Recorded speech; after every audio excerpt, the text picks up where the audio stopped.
Hello पिलामाने welcome back to our YouTube channel. आज मु दशम श्रेणीर ओडिया व्याकरणर वाक्य विचारर क्वेश्चन आंसर डिस्कसन करी। तो चलो स्टार्ट करदेबा।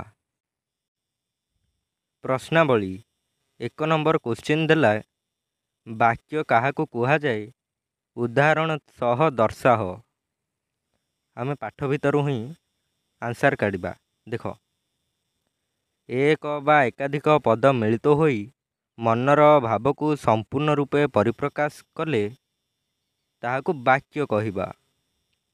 बुझिपार एक बा एकाधिक पद मिलित होई पद माने बालकटी उड़ुछि एटा गोटे गोटे पद पद मिलित होई मनर भाव को संपूर्ण रूपे प्रकाश कले ताहाकू वाक्य कहिबा।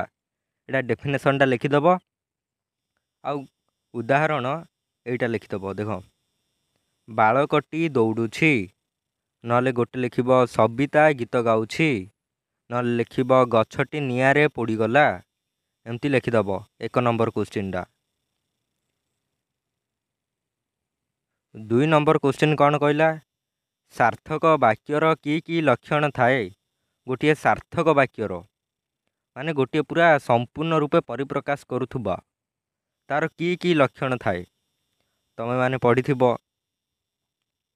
एक हूँ योग्यता, दुई रोचे आकांक्षा, तीन रे कौन आसती।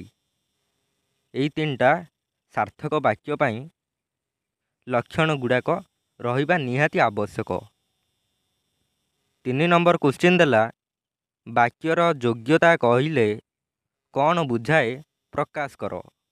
वाक्यर योग्यता एवं आमे पढ़िले सार्थक वाक्य पाई तीनोटी लक्षण आवश्यक योग्यता आकांक्षा आसती। से पचारा योग्यता कहले कौन बुझ। योग्यता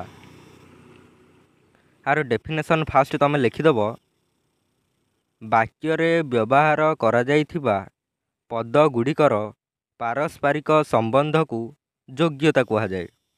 वाक्य व्यवहार करा जाउथुबा बालकटी दौड़ू अच्छी एडा गोटे वाक्य वाक्य व्यवहार करा जाइथिबा पद गुड़िकर पारस्परिक संबंध को बालकटी गोटे पद दौड़ी अच्छी गोटे पद ए दुईटी जाक मिसेले आमको मनरे भल भावना आसूची। देख यहीटार गोटे देला बालकटी उड़ू अच्छी बालक गोटे पद उड़ू अच्छी गोटे पद मात्र मनर भावना को संपूर्ण भाव में परिप्रकाश करूनी से एठारे योग्यतार अभाव अच्छी बोली कहि परिबा।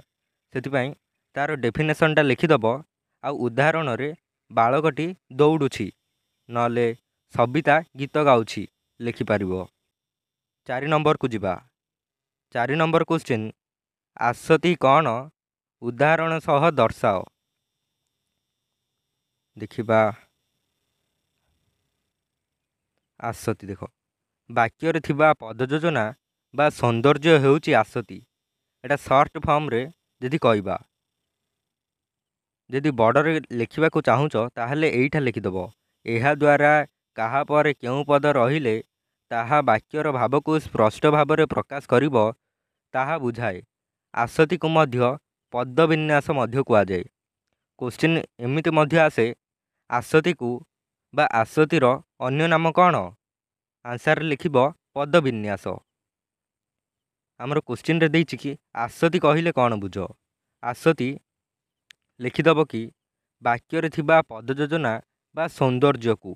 देख गोटे क्वेश्चन देइछि होई हेले प्राप्त बुद्धत्व गौतम ये पद योजना बा पद सौंदर्य भल लगुनि जदि एइठा जदि देई थांता गौतम तपस्विधि होई बुद्धत्व प्राप्त कले एटा गोटे सार्थक वाक्य बोली आमे कहबा। ठीक एहीपरि लिखिदब। 5 नंबर आकांक्षा कहले कौन बुझ आर आंसर काढ़ा। देख एटी आकांक्षा वाक्य थिबा गोटे पद अन्य पद गुड़िकर अर्थबोधकता पाई अपेक्षा कले ताहाकू आकांक्षा कहा जाए। फास्ट तुम डेफिनेशनटा लिखिदब तापर एग्जाम्पल रे देदब कि मदन सहित डैश रविवार दिन डैश एथिरे किछि जना पड़िला कि वाक्य थिबा गोटे पद पद गुड़िकर अर्थबोधकता पाई मदन सहित एडा गोटे ଅର୍ଥକୁ ଦର୍ଶାଉଛି ଆଉ ଡ୍ୟାସ୍ ଦେଇଛି, ମାନେ ଏଇଟା ପୁରା ସମ୍ପୂର୍ଣ୍ଣ ରୂପେ ଅର୍ଥବୋଧକତା ଦର୍ଶାଉନି। ଯଦି ଦେଇଥାନ୍ତା ମଦନ ସହିତ ତାଙ୍କ ବାପା ଆସିବେ, ଠିକ୍ ଭାବରେ ଦର୍ଶାଇଲା। ରବିବାର ଦିନ ଚପଳା ଭୁବନେଶ୍ୱର ଯିବ, ଠିକ୍ ଭାବରେ ଦର୍ଶାଇଲା। ଠିକ୍ ଏହିପରି ଫାଷ୍ଟ ଡେଫିନେସନ୍ ଲେଖିଦେବ, ତାପରେ ଗୋଟିଏ ଉଦାହରଣ ଦେଇକି ଲେଖିଦେବ। 6 ନମ୍ବର ଦେଲା ବାକ୍ୟାଂଶ କାହାକୁ କୁହାଯାଏ, ଦୃଷ୍ଟାନ୍ତ ଦେଇ ବୁଝାଅ। ପିଲାମାନେ ଏଇଟା ଦେଖିବ ଦୃଷ୍ଟାନ୍ତ। ଦୃଷ୍ଟାନ୍ତର ଅର୍ଥ ହେଲା ଏକ୍ଜାମ୍ପଲ୍ ବା ଉଦାହରଣ। ଚାଲ ଆର ଆନ୍ସାର ଲେଖିବା। ଦେଖ ବାକ୍ୟାଂଶ, ବାକ୍ୟରେ ବୁଝା ପଡ଼ୁଥିବା ନିର୍ଦ୍ଦିଷ୍ଟ ଅଂଶକୁ ବା ନିର୍ଦ୍ଦିଷ୍ଟ କେତୋଟି ପଦ ସଂହତିକୁ ବାକ୍ୟାଂଶ କୁହାଯାଏ। ନିର୍ଦ୍ଦିଷ୍ଟ ଅଂଶ ଯଦି ବୁଝା ପଡ଼ୁଥିବ, ଦେଖ ହରିହରଙ୍କ କଥା ଶୁଣି ମା ଏତିକି ବୁଝା ପଡ଼ୁଛି, ଘଣ୍ଟ ବାଜିଲା ଅଥଚ ପିଲାମାନେ ଏତିକି ବୁଝା ପଡ଼ୁଛି। ନିର୍ଦ୍ଦିଷ୍ଟ ଅଂଶ ବୁଝା ପଡ଼ୁଛି ନା। ଦେଖ ଯଦି ଏଇଟା ସାର୍ଥକ ବାକ୍ୟ ହୋଇଥାନ୍ତା, ହରିହରଙ୍କ କଥା ଶୁଣି ମା ଆଶ୍ଚର୍ଯ୍ୟ ହେଲେ, ନହେଲେ ଘଣ୍ଟା ବାଜିଲା ଅଥଚ ପିଲାମାନେ ଶ୍ରେଣୀକୁ ଆସିଲେ ନାହିଁ।